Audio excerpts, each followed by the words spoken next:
너가 나를 얼마나 소중히 여기는지, 너가 나를 얼마나 귀중히 여기는지, 너가 얼마나 나를 위대한 하나님의 신으로 섬기는지 이것 봐라고. 그러고도 너가 화를 내는 것이 정당하냐고. 히브리서 11장 4절 말씀 볼까요? 믿음으로 아벨은 가인보다 더 나은 제사를 하나님께 드림으로 의로운 자라 하신 증거를 얻었으니 하나님이 그 예물에 대하여 증언하심이라. 그가 죽었으나 그 믿음으로서 지금도 말하느니라. 성경 안에서 성경을 해석하는 성경 기자는 대단히 중요한 근거가 됩니다. 왜 하나님이 아벨의 제물은 연락하셨고 왜 가인의 제물을 거절하셨는지, 믿음으로 드린 아벨의 제물, 하나님을 최고의 분으로, 하나님을 최고 인생의 왕으로 섬기는 그에게는 무엇이 아까운 것이 있었겠습니까? 그러나 가인은 그러지 않았습니다. 증거를 대달하려고요? 하나님이 이렇게 증거 있다고. 봐라, 아벨의 제물이 증거하고 있다. 너 거 보여줄까? 쭉정이지. 이 정도 너 다른 데 가서 돈 얼마나 썼는데 여기 와서 그래? 하나님이 너한테 이 정도밖에 되지 않아? 하나님이 너의 인생을 주관하고 너의 인생의 왕이고 너의 인생의 참으로 가장 위대한 신이라고 여긴다면은 제사를 이렇게 드릴 수 있냐?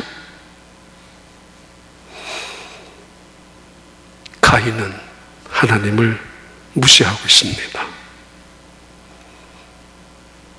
If you do right things, 너가 왜 낯을 들지 못하겠느냐고. 가인이 꼴이 보기 싫습니다. 화가 났습니다. 가인이 잘 되는 꼴을 정말 두고 볼 수가 없습니다. 눈 뜨고 볼 수 없습니다. 하나님도 꼴도 보기 싫습니다. 온 세상을 향하여 고개를 숙이고 다닙니다.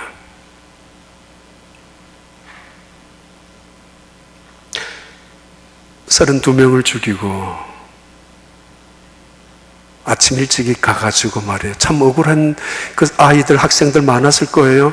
어쩌다가 아침 일찍이 나갔다 공부하는 친구 따라갔다가 아니면 일찍 가서 앞자리에 앉았다가 뭐 별별 억울한 사연들이 다 있었을 것입니다만은 어떤 사람, 몇 사람들, 미국 사람들이 조승희 그 학생 앞에 십자가 이름 앞에 꽃을 갖다 놓은 것 기사를 본 적이 있습니다. 얘가 얼마나 힘들었을까? 얘가 얼마나 고통스러웠을까? 그동안에 얼마나 외로웠을까? 그거 보면 미국 분들, 고마운 분들 상당히 많은 것 같아요.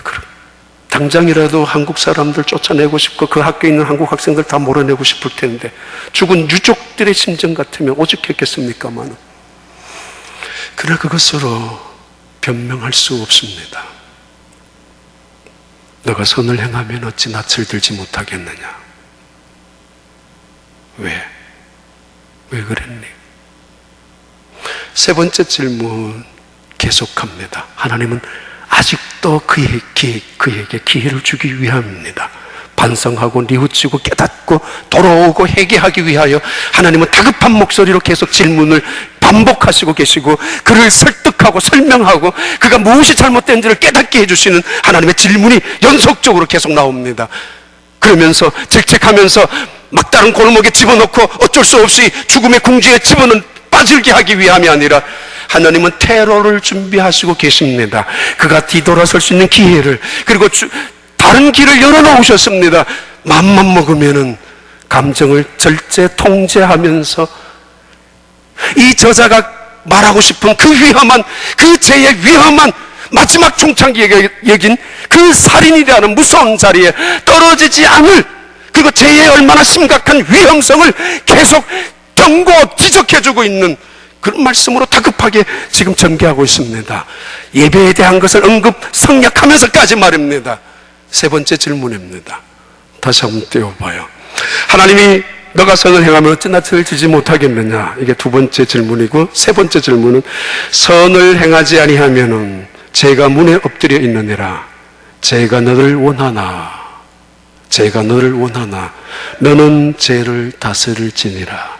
여기 스킵된 질문이 하나 있습니다. Do you know the power of sin? 너 아니? 죄가 얼마나 무서운지 너 알고 있니? 죄가 얼마나 무서운 파괴력을 가지고 있는 힘이 있는지.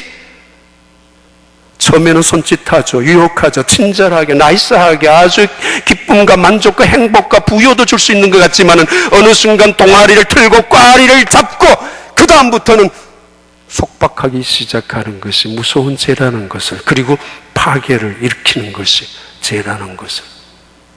Do you know? Do you realize? 너 깨닫느냐? Sin, 그 죄가 무엇인지 말이야. What is sin? 죄를 갖고 적당히 즐기고 장난치는 사람들, 카인에게, 그러면서도 분노하고 있는 카인에게 하나님의 세 번째 질문입니다. 죄의 소원은 내게 있다. Sin wants to rule you. 죄는 너를 지배하고 싶어해. 너를 통치하고 싶다고. 그러나 you must overcome it. 그것을 정복해라. 지금도 위험한 순간을 경고합니다. 그 죄가 Sin is crouching at your door, at your hand. 바로 손끝에, 바로 발밑에, 바로 문만 열면은 죄가 도사리고 있고, 손만 내밀면은 엄청난 죄악이 너를 얽어매려고 준비하고 있어. 마치 굶주린 사자떼같이 삼킬 자를 순식간에 단숨에 집어삼킬 것을 여차하면은 기다리고 있듯이 음흉한 그 무서운 짐승의 세력들이 틈을 엿보고 있다가 아주 여차하면 뛰어들어서 호시탐탐 바로 애뜨도 너 앞에 있어.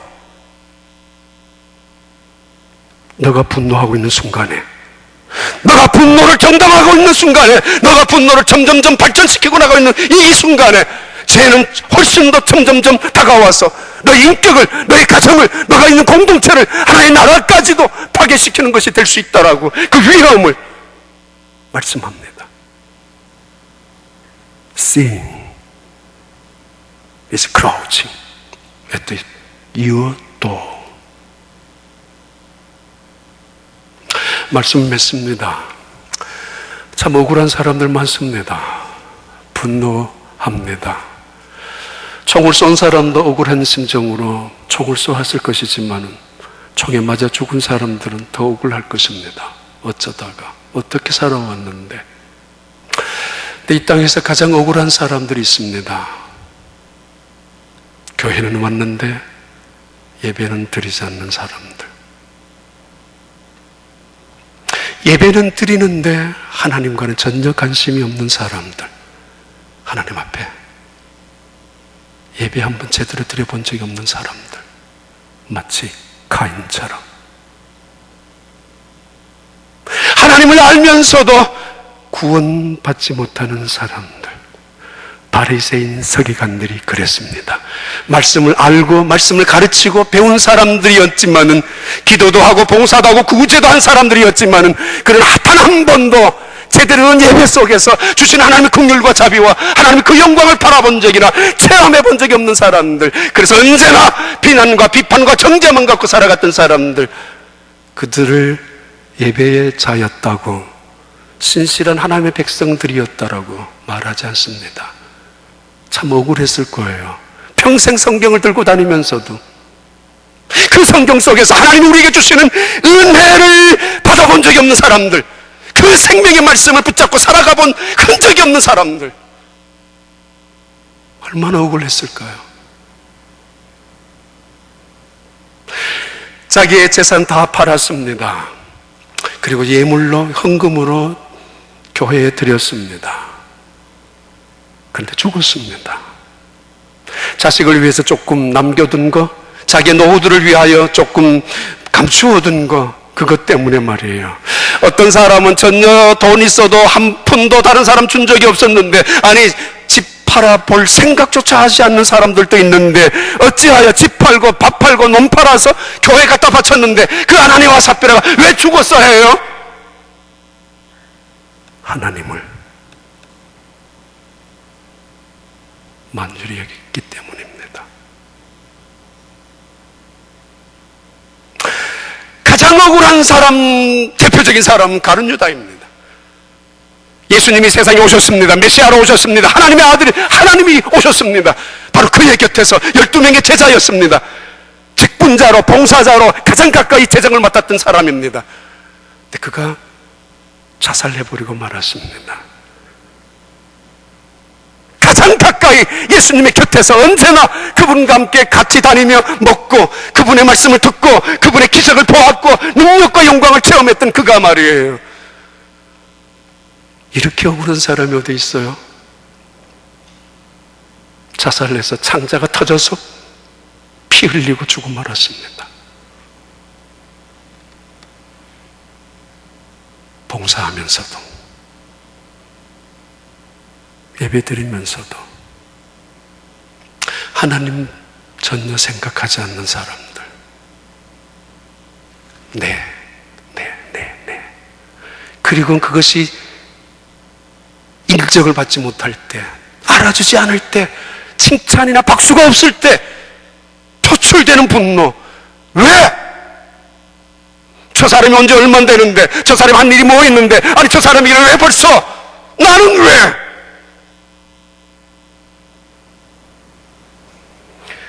하나님의 말씀입니다. 너 앞에 죄가 있다. 그리고 죄의 소원은 너에게도 있다. 죽이고 싶죠. 죽고 싶죠. 망치로 두들기고 싶죠. 다 때려 부수고도 싶죠. 그러나 너는 죄를 다스려라. 말씀으로, 성령으로, 그리스도의 보혈로, 믿음으로, 하나님이 바라보시는 불꽃 같은 임재로 더 이상 마귀의 종처럼 살지 마십시오. 기도하겠습니다. 하나님 아버지, 바른 삶의 바른 예배와 바른 제사를 통하여 하나님이 연락하시는 예배자들의 삶을 살아가는 저희들이 되게 하여 주시기를 원합니다. 오늘 또 까닭 모르는 스트레스 속에서 화가, 분노가, 감정이 때로는 다스리지 못할 만큼 우리를 억누를 때가 있습니다. 불쌍히 여겨주시기를 원합니다. 긍휼을 베풀어 주시기를 원합니다. 그리스도의 보혈로 우리를 덮어주시기를 원합니다. 성령으로 우리의 거짓과 가식과 그리고 우리의 악함을 깨트려 주시기를 원합니다. 그래서 죄를 다스리며 살아가는, 그래서 하나님의 영광을 드리며 그 예배를 통하여 언제나 감격 속에 하나님과 더불어 살아가는 주의 백성들 되게 축복하여 주시옵소서. 예수님 이름으로 기도하옵나이다.